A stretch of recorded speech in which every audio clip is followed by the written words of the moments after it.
ठीक, एक बार फिर से यार, क्योंकि अगर जिन लोग नहीं जुड़ पाते हैं, कई लोग का मोबाइल क्या है, ठीक है। मैंने क्या पढ़ाया था, सबसे पहले 16 महाजनपद पढ़ाया था, 16 महाजनपद, ठीक है। 16 महाजनपद में सबसे शक्तिशाली महाजनपद, रिवीजन कीजिए, सबसे शक्तिशाली मगध। मगध के शक्तिशाली होने के कारण नदियों से घिरा हुआ था, पहाड़ी क्षेत्रों से घिरा हुआ था, जंगल से घिरा हुआ था, जंगल से लकड़ी मिल जाते थे, और वहीं के क्षेत्र में क्या मिलता था, अत्यधिक लोहा का क्या होता था, पाए जाते थे, लोहा पाए जाते थे। इस कारण से ये क्या हो गया, मगध सबसे शक्तिशाली हो गया, ठीक है। अब इसी मगध में एक वंश था नंदवंश। नंदवंश, इसी मगध में क्या था, एक नंदवंश था। नंदवंश का प्रथम संस्थापक या संस्थापक बोला जाए महापद्म नंद, जो बहुत ही ज्यादा क्या राजा था, बहुत ही ज्यादा शक्तिशाली राजा था, सबसे शक्तिशाली राजा महापद्म नंद, ठीक है। ये इतने शक्तिशाली थे कि उस समय कलिंग पर आक्रमण कर लिए थे। कलिंग मतलब वर्तमान उड़ीसा, ठीक है। कलिंग पर आक्रमण कर लिए थे, और कलिंग क्या था, स्वतंत्र शासक था उस टाइम का, मतलब बहुत ही ज्यादा शक्तिशाली शासक था। वहां पर आक्रमण कर लिए थे क्योंकि वहां हाथी दांत वगैरह मिलते थे, जंगल थे। कलिंग भी हाथियों के लिए प्रसिद्ध था। कलिंग याद रखना, कलिंग किसके लिए प्रसिद्ध था उस समय, हाथियों के लिए प्रसिद्ध था, याद रखेगा। तो उसी की वजह से महापद्म नंद कलिंग पर आक्रमण किए थे। वहां से जैन की मूर्ति, जो जिनसेन की मूर्ति है, उसको कहाँ लाए थे, अपना मगध लाए थे, मैंने पढ़ा चुका है, ठीक है। तो उसकी जानकारी कहां मिलती है आपको, हाथी गुम्फा अभिलेख, हाथी गुम्फा अभिलेख से मिलता है, जिसका रचयिता कौन है उस समय के शासक, जिसने किसने उस शिलालेख में निर्माण करवाया था, नंदराज खारवेल। खारवेल, हाथी गुफा अभिलेख किसके द्वारा, खारवेल के द्वारा, याद रखिएगा। तो इसी राजा का एक बेटा होता है, क्या होता है, इसी राजा का बेटा महापद्म नंद का क्या होता है, घनानंद। धनानंद होता है इतना क्रूर शासक, इतना अत्याचारी शासक, इतना घमंडी शासक, बहुत ज्यादा बोल दिया क्या, भगवान उसकी आत्मा को शांति दे भाई, कहीं पर सुन रहा होगा, ठीक है। तो क्या है, घनानंद बहुत ज्यादा क्रूर, अत्याचारी और घमंडी शासक था, ठीक है। इस प्रकार से बताया गया है आपके साहित्यों में, साक्ष्यों से पता चलता है बहुत ही ज्यादा क्रूर था। ये क्या किया था, जनता पर बहुत ही ज्यादा कर आरोपित कर दिए थे, जनता पर बहुत ज्यादा कर आरोपित किए थे, जिससे जनता क्या हो गए थे, पूरी तरीके से त्रस्त थे। यदि आप एक दिन में क्या बोलते, एक दिन में अगर कमाते, उसमें से आधे से ज्यादा अगर राजा ले लिया जाए, या आप लोग आज टैक्स पटाते हो, उसमें से आधा से ज्यादा अगर सरकार लिया जाए, तो आप लोग के काम करने का क्या मतलब। लेकिन उस समय का क्या था, राजशाही शासन था, आपको करना ही पड़ता था।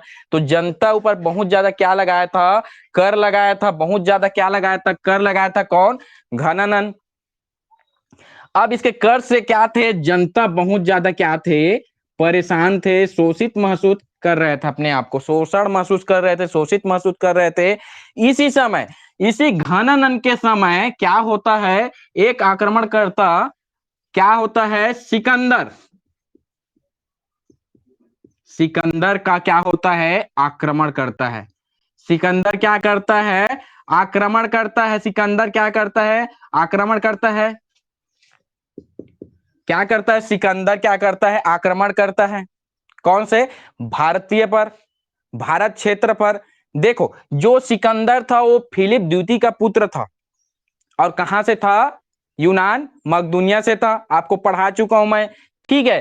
तो ये विश्व विजेता की मंशा के कारण सभी क्षेत्र को जीतते हुए कहां आता है, आपके भारत क्षेत्र में कहां आता है, इस साइड से क्या करते हैं, एक पर्वत है यहीं पर, जिसको बोलते हैं हिंदू कुश पर्वत। क्या बोलते हैं आपका, बैटरी चार्जिंग, ठीक है, आपका हिंदू कुश पर्वत है। और इसी हिंदू कुश पर्वत से क्या, इधर तो आपका है बंगाल की खाड़ी, ठीक है, बंगाल की खाड़ी, इधर है आपका अरब सागर की खाड़ी, ठीक है, और इधर है आपका हिंद महासागर। तो अगर उस समय क्या था, उस समय अगर आक्रमण कर सकते थे तो यहीं से कर सकते थे, भारत में प्रवेश करते तो यहीं से प्रवेश कर सकते थे। ठीक है, तो हिंदू कुश पर्वत से होते हुए सिकंदर या अलेक्जेंडर पहुंचता है आपका तक्षशिला पर। कहां पहुंचता है? तक्षशिला पर पहुंचता है। समझ आ गया? कहां पहुंचता है? तक्षशिला, भारत पर आक्रमण करने के लिए। और भारत उस समय जो तक्षशिला है भारत का भी हिस्सा था, क्योंकि 1947 में भारत से पाकिस्तान, समझ आ गया, अलग हुआ है। तो तक्षशिला पहुंचने के पश्चात वहां के एक राजा होता था, तक्षशिला के एक राजा जिसका नाम है आम्बी। नाम क्या है जी? आम्बी। ये आम्बी क्या था? बहुत ज्यादा कामचोर शासक, बहुत ही ज्यादा भयभीत शासक था ये। ठीक है, ये क्या कर देता है? अपने को आत्मसमर्पण कर देता है। ये शासक इसके सामने क्या कर देता है? आत्मसमर्पण कर देता है। ठीक है, आत्मसमर्पण कर देता है किसके सामने? सिकंदर के सामने। जो आम्बी था, जो तक्षशिला का क्या था? राजा था, वहां का शासन चलाता था। किसके सामने? सिकंदर के सामने। बिना युद्ध लड़े, बिना युद्ध लड़े क्या कर देता है? वहां पर अपने आप को आत्मसमर्पित कर देता है। मैं तो ठीक है कमजोर शासक हूं, मैं आप ही का पुत्र हूं, मैं ये हूं, मैं वो हूं, मुझे बख्श दीजिए, ऐसे करके क्या करता है? आम्बी क्या कर देता है? सिकंदर के सामने आत्मसमर्पण कर दे। इतना तक तो ठीक था, आत्मसमर्पण करना कोई गलत बात नहीं, नहीं अगर युद्ध कर सकते तो जान माल की हानि हो, उससे अच्छा आत्मसमर्पण कर दिए। ठीक है, लेकिन सबसे बड़ा गलती ये करता है कि ये सिकंदर के साथ मिल जाता है भारत के विरोध में।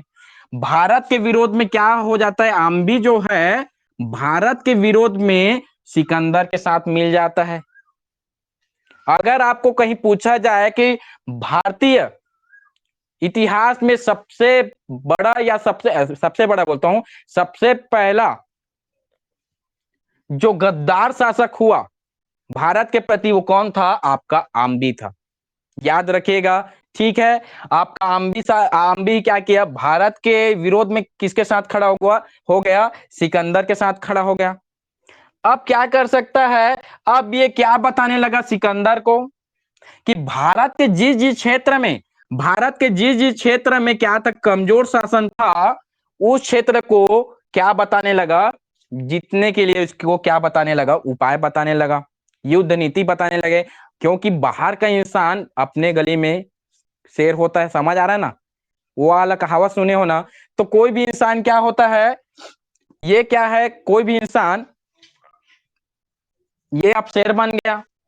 ठीक है, कमजोर शासक होकर अब इसका साथ मिला तो अब ये शेर बन गया। ठीक है, और इसको इसका सहायता मिल गया तो और ज्यादा शेर बन गया। समझ आ गया? अब ये क्या करने लगे? भारत को क्या करने के लिए? आक्रमण करने के लिए इसको क्या बताने लगे? नीति बताने लगे। यहाँ कमजोर शासक है, आप क्या करो? यहाँ आक्रमण करो कहकर। इस प्रकार से ये क्या करता है? इसका एक विद्रोही था, आम्बी का एक विद्रोही था, जिसको बोला जाता है पोरस।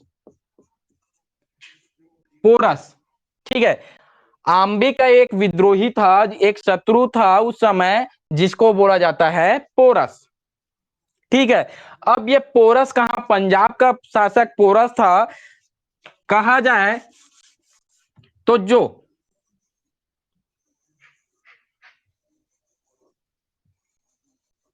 ये है आपका झेलम और ये है आपका चिनाब। ठीक है, झेलम और चिनाब नदी के बीच में एक शासक था, जिसको पुरु बोला जाता है, या पोरस की राजधानी, या पंजाब। समझ आ गया उस समय का? तो यही पोरस का जो राज्य था वो यहाँ पर था, पोरस का जो क्षेत्र था यहाँ पर था। और यहाँ क्या है? दो नदियों के बीच में था ये। अब ये वाले इंसान किसके? पोरस के क्या थे? दुश्मन थे। कौन? आम्बी और पोरस क्या थे? एक दूसरे के दुश्मन थे।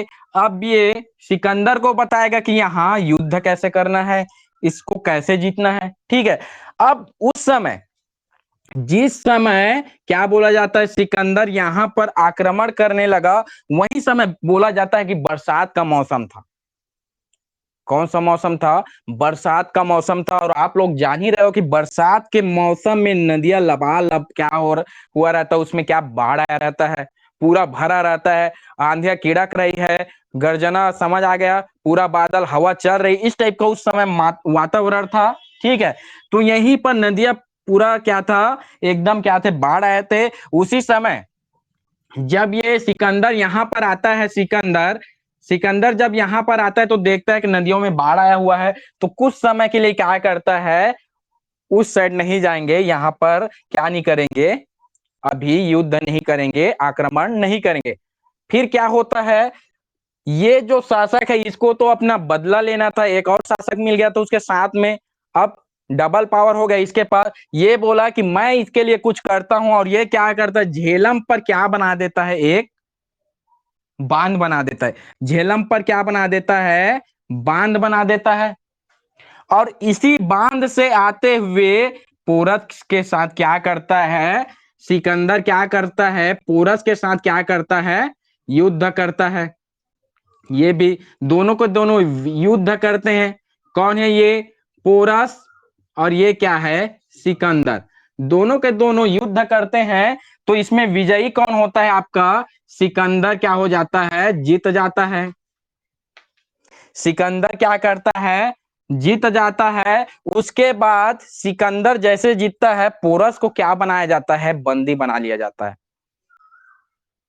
ठीक है, पोरस को बंदी बना लिया जाता है, और बोला जाता है जैसे ही पोरस को इसके सामने हाजिर किया जाता है, सिकंदर के सामने हाजिर किया जाता है, उपस्थित किया जाता है, तो जब सिकंदर पूछता है कि मार दिया जाए या छोड़ दिया जाए, पिक्चर का डायलॉग तो सुने ही होंगे ना, कि आपके साथ क्या किया जाए, तो पोरस कहता है वहीं पर, एक विजयी राजा, सुनिएगा, एक विजयी राजा एक पराजित राजा के साथ जिस प्रकार का व्यवहार करता है, वैसे ही व्यवहार किसके साथ कीजिए, मेरे साथ कीजिए। और याद रखना दोस्तों, उस समय जो युद्ध होते थे, तो जो विजित राजा होता था वो पराजित राजा को क्या कर देता, सर कलम कर देता था। ये इसके जैसे आम्बी के जैसे हाथ खड़ा नहीं किए, ये बोले जैसे विजयी राजा एक पराजित राजा के साथ व्यवहार करता है, उसी तरह मेरे साथ कीजिए। ये थी भारत की संस्कृति उस समय का। ठीक है, तो क्या होता है, पोरस जब वैसी बोलता है ने, क्या बोलते हैं, कहां भाग गया, सिकंदर का दिमाग हिल जाता है। आज तक मैंने देखा सभी राजाओं को, आज तक मैंने देखा सभी राजाओं को जो मेरे सामने होकर क्या होते हैं, पैर कांपने लगते हैं, मेरा नाम सुनकर ही उसका हाथ कांपने लगता है, पैर कांपने लगते हैं। लेकिन ऐसा राजा पोरस जो सामने होकर, मेरे सामने होकर एकदम छाती ठोक कर बोल रहा है कि आज जैसे एक विजयी राजा एक पराजित राजा के साथ व्यवहार करता है, वैसी मेरे साथ कर दो। इससे खुश होकर कोई तो मिला मेरे मुकाबले का कहकर, जो विजित राज्य था, पुरु था, पंजाब था, उसको क्या कर देता है, उसके पास फिर से उसको वापस कर देता है। ठीक है, उसके पास वापस कर देता है और पोरस को बख्श देता है। इतना समझ आया। अब क्या होता है, ये मगध था। उस समय मैं बताया कि मगध का सबसे शक्तिशाली राज्य कौन था आपका, नंदवंश था। नंदवंश, पूरा नंदवंश का जो साम्राज्य है, चिनाव नदी तक पूरा फैल, इसके आसपास के क्षेत्र पूरा विस्तार हो रहा था। नंदवंश क्योंकि बहुत ही ज्यादा विशाल शक्ति वाला, विशाल सेना वाला क्या बोलते हैं, वंश था। ठीक है, तो यहां तक। और एक तो जो उसके सेना थे, किसके सेना थे, सिकंदर के सेना थे, यहां पर इस चिनाब नदी से क्या करने के लिए मना कर देते हैं, आगे गुजरने के लिए मना कर देते हैं। इसके कई कारण हो सकते हैं। एक तो मैं बताया कि नदियां क्या थी, उफान। ठीक है, दूसरा कारण क्या था, उन लोग को पता चल गया था कि नंद वंश का सेना क्या है, इतना भयंकर सेना है कि उसके अकेले पैदल वाले सेना में 1 से 2 लाख के बीच वहां क्या है, सेना है। ठीक है, और हाथी, घोड़ा, ठीक है, ये सब इस टाइप का बहुत सारे उसके पास सेना थे। तो उन लोग क्या करते हैं, यहाँ जाने से मना कर देते हैं। तो क्या करता है, जो सिकंदर है वो वापस लौट जाता है और उसकी मृत्यु हो जाती है। कहा जाता है कि क्या बोलते हैं, सिकंदर तूफान के जैसा यहाँ आया भारत में और आंधी के जैसा क्या हो गया, लौट गया। ये कथन था एक कवि का। ठीक है, इसी प्रकार से यहाँ इसी परिस्थिति को, जितना ये परिस्थिति आपको बताया हूं, उसी परिस्थिति को देखते हुए, उसी परिस्थिति को देखते हुए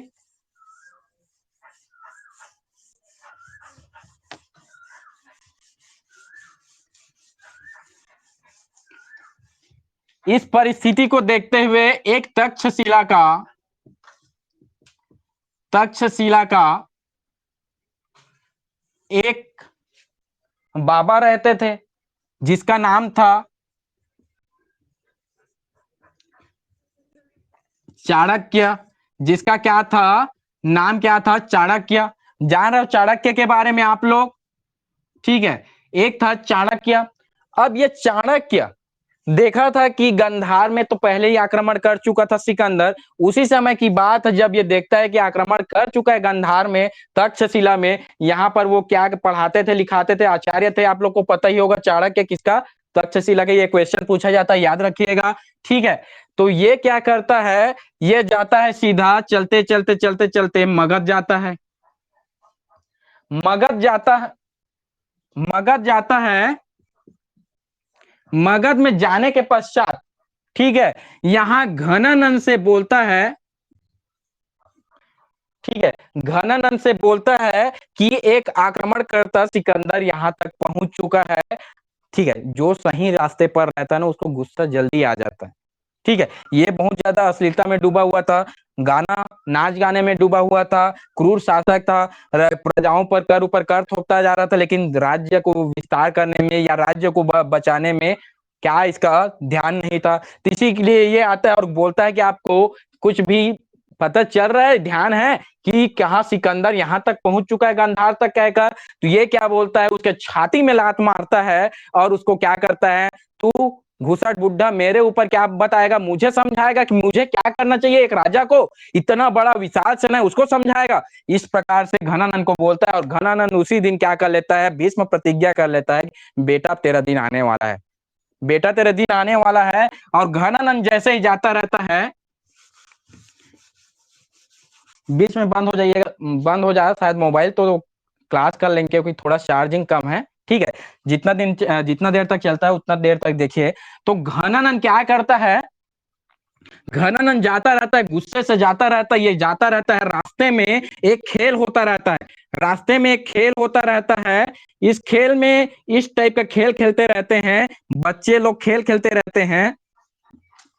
ठीक है, सभी बच्चे खेल खेलते रहते हैं। यहीं पर एक शेर को क्या किया जाता है, शेर रहता है और बोला जाता है, यहीं पर देखता है, वो इस खेल को देखता रहता है चाणक्य। यहाँ पर बोला जाता है कि इस शेर को अंदर में क्या रहता है, एक बब्बर शेर रहता है।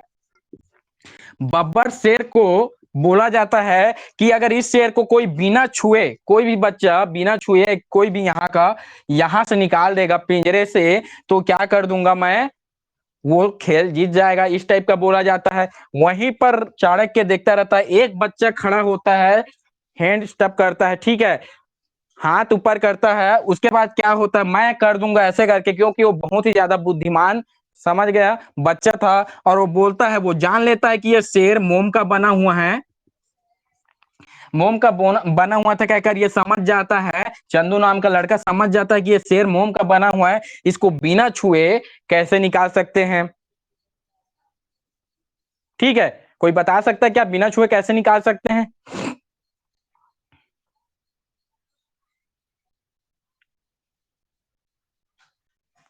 ठीक है, तो बिना छुए कैसे निकाल सकता है, ये जो चंदू नाम का लड़का था, ये क्या करता है, एक हाथ में मसाल लेता है, उसमें आग जलाता है और यहीं पर रखता है। तो ये जो मोम का शेर बनाया हुआ रहता है, वो पिघल कर बिना छुए कहा, इस चार दीवारी से बाहर निकल जाता है। इस इतना जो दृश्य को देखकर इसके मन में क्या उठता है, जो उतना टेंशन था वो खत्म हो गया था। जिस जिस चीज की मैं खोज कर रहा था, वो इंसान आज मुझे मिल गया। इस प्रकार से क्या करता है चाणक्य, साम, दाम, दंड और भेद के माध्यम से क्या करता है, इस जो चंदू नाम के लड़के को अपने पास क्या करता है, ले आता है। बोला जाता है कि इसका जो लालन पालन करते थे एक शिकारी था, और शिकारी को 1000 चांदी के सिक्के देकर, 1000 चांदी के सिक्के देकर क्या करता है, चाणक्य अपने पास इसको रख लेता है। किसको? चंदू नाम के लड़के को। ठीक है, उसके बाद इसको साम दाम दंड भेद सभी तरीके से विद्या प्राप्त करवाता है, हर प्रयास करता है अपने लक्ष्य को पाने के लिए। किसके साथ? चंदू के पास। इसको वो हर एक अनुभव बताया जाता है जो एक राजा के लिए क्या है, जरूरी है। हर वो कला सिखाया जाता है जो एक राजा के लिए जरूरी है, हर वो नीति सिखाया जाता है वो एक राजा के लिए जरूरी है। इस प्रकार से चंदू क्या होता है, बड़ा हो जाता है। चंदू जैसे ही बड़ा होता है क्या होता है, ये राजा घनानंद से युद्ध करने के लिए इन लोग, जब ये चाणक्य और चंदू मिलकर, जब चंदू बड़ा हो जाता है, एक राजा बनने के लायक हो जाता है, इन लोग छोटे मोटे सेना बनाते हैं। छोटे मोटे सेना बनाकर मगध पर आक्रमण करते हैं। कहां पर आक्रमण करते हैं? मगध ऊपर आक्रमण करते हैं। लेकिन आप लोग को मैं पहले ही बता चुका हूं कि मगध का जो सेना है वो बहुत ही ज्यादा खतरनाक था, विशाल था। इसमें एक अमात्य रहता है, एक मंत्री रहता है, जो क्या है, जिसका नाम था राक्षस। राक्षस जिसका नाम था राक्षस। इन लोग जैसे युद्ध करते हैं, ये राक्षस इन लोग को कई बार हरा देता है, चाणक्य और किसको? चंद्रगुप्त को। तो उसीलिए इन लोग क्या करते हैं, चाणक्य ये कूटनीति में बहुत ज्यादा माहिर था। चाणक्य कूटनीति में बहुत ज्यादा माहिर था। ये क्या करता है कि ऐसे में तो बात नहीं बनने वाली, और उसका रोष क्या होता जाता है, बढ़ते जाता है। तो ये क्या करता है, चलो एक दिन भेष बदल कर क्या करते हैं, मगध पहुंचते हैं, पाटलिपुत्र पहुंचते हैं, और उन लोग क्या करते हैं, सीधा पाटलिपुत्र जाते हैं चेहरा बदलकर। तभी चाणक्य देखता है एक घर में एक बच्चा क्या खाता रहता है, खीर खाते रहता है। एक बच्चा खीर खाते रहता है, और जैसे वो हाथ डालता है खीर के बीच में, तो उसका हाथ जल जाता है। वहीं पर उसकी मम्मी बोलती है कि देख बेटा, तू भी वैसे ही काम कर रहा है जैसे चाणक्य और चंद्रगुप्त मूर्खों जैसा काम कर रहे हैं। उन लोग डायरेक्ट कहाँ युद्ध कर रहे हैं, मगध इतने शक्तिशाली राज्य में युद्ध कर रहे हैं। उसी प्रकार से तू भी वैसी काम कर रहा है, बीच में अटैक कर रहा है। तो वही चाणक्य समझ जाता है, यदि आपको कोई भी क्षेत्र जीतना हो तो पहले किनारे किनारे को क्या करना चाहिए, जीतना चाहिए। फिर बीच वाला क्षेत्र अपने आप ही क्या हो जाएगा, विजित हो जाएगा। इस प्रकार से उस मम्मी के कथन को सुनकर चाणक्य के दिमाग खुलता है, और सही में कुछ दिन पश्चात एक राजा जो हुआ था घनानंद को क्या कर देता है, घनानंद को उसके पद से हटा देता है, उसको मार डालकर एक वंश का नींव रखता है, जिसको बोला जाता है मौर्य वंश। ठीक है, घनानंद को मारकर एक वंश का नींव रखा जाता है, जिसको बोला जाता है मौर्य वंश। ठीक है, यदि आपको पूछा जाए कि चंद्रगुप्त मौर्य ने किसकी सहायता से घनानंद को हराया था, तो किसकी सहायता से? आपका चाणक्य की सहायता से घनानंद को हराया था। अब इसको मौर्य क्यों कहा जाता है? आखिर मौर्य क्यों कहा जाता है? मौर्य इसलिए कहा जाता है, इसके कई प्रमाण मिलते हैं, कई कथन होते हैं, समझ आ गया। मौर्य सबसे पहले तो इस क्षेत्र में बोला जाता है कि राजा घनानंद को इसके दरबार में एक स्त्री रहती थी, मूरा। एक स्त्री रहती थी मूरा। दोनों में क्या हो गया था, ठीक है, अफेयर हो गया था, लव अफेयर हो गया था। और क्या होता है, इसी दोनों से एक बच्चा पैदा होता है, चंद्रगुप्त। ठीक है, दोनों में क्या हो गया था, प्रेम संबंध हो गया था, और उसी से एक बच्चा पैदा होता है, चंद्रगुप्त। अब ये क्या होता है, राजा के मान की बात हो जाती है, एक राजा होकर एक साधारण स्त्री से एक बच्चा पैदा कर दिया ऐसे करके। तो इसकी मम्मी क्या है, चंद्रगुप्त को लेकर वहां से भाग जाती है, और भाग जाती है। उसके बाद एक शिकारी को क्या कर देती है, अपने बच्चे चंद्रगुप्त को सौंप देती है भरण पोषण के लिए। और इसी शिकारी से ये वाला जो चाणक्य है, उससे 1000 जो चांदी के सिक्के देकर लिए थे, मैंने आपको पहले ही बता दिया है। तो इस प्रकार से मूरा के नाम से मूरा के नाम से उस जो राज्य का नाम क्या हुआ, मौर्य पड़ा, ये कहीं कहीं पर बताया जाता है। दूसरी बात, कहा जाता है कि इस क्षेत्र में मोर वाला पक्षी, मयूर पक्षी बहुत ज्यादा पाया जाता था, इसलिए इस क्षेत्र को क्या कहा जाता है, मौर्य वंश या मौर्य क्षेत्र कहा जाता है।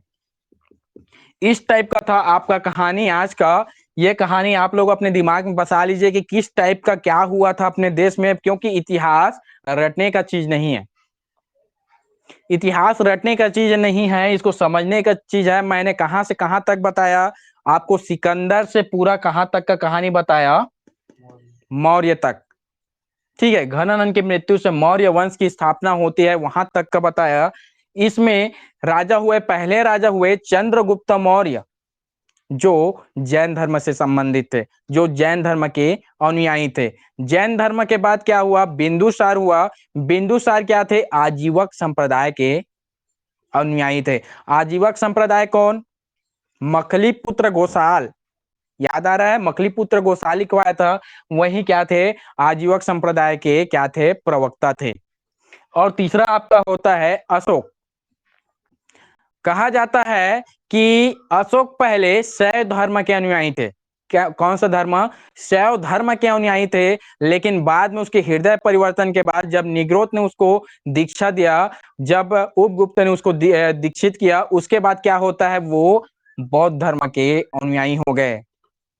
और इतने ज्यादा हृदय परिवर्तन हुआ, इतना ज्यादा शांत हो गए कि धीरे धीरे क्या हो गया, साम्राज्य उसके पतन के तरफ भी बढ़ता गया। एक कारण इसको भी बताया जाता है, मौर्य साम्राज्य के पतन के कारण उसकी, या तो दूसरा कारण था उसके जो क्या बोलते हैं, नीचे के वंशावली राजा थे, उन लोग उतना ज्यादा सक्षम नहीं थे कि जितना क्या अशोक ने लगभग पूरा पूरा महाजनपद जीत ही लिया था। कहा जाता है कि अशोक ने पूरा महाजनपद करीबन करीबन जीत लिया था, लेकिन जैसे कलिंग युद्ध में भयंकर रक्तपात करते हैं युद्ध के लिए, उससे उसका हृदय परिवर्तन हो जाता है। ठीक है, तो इस प्रकार का क्या है, हम लोग कल से पढ़ेंगे, क्या पढ़ेंगे, कल से पूरा मौर्य वंश को पढ़ना है हम लोग को 2-3 दिन तक। और ये कहानी अच्छे से याद रखना है, इस वीडियो को फिर से मैं अपलोड कर दूंगा, ध्यान से एक बार फिर से देखिएगा और कल पढ़ेंगे, क्योंकि मेरा मोबाइल चार्ज नहीं है, जस्ट बंद होने वाला है। ठीक है, तो कल से पढ़ेंगे हम लोग क्या, मौर्य वंश। तो ठीक है दोस्तों, कल मिलते हैं। कल कौन सा दिन है, संडे है क्या, ठीक है। कल भी हम लोग आज का क्लास करेंगे, क्योंकि मोबाइल थोड़ा बंद होने वाला है। ठीक है, तो आज का क्लास कल करके देखते हैं। कल पूरा मौर्य वंश को पढ़ेंगे, बहुत ही ज्यादा टफ है मौर्य वंश, बहुत ज्यादा पढ़ना है हम लोग को। इसको कल से क्या करेंगे, कंटिन्यू करेंगे। ओके, चलिए ठीक है।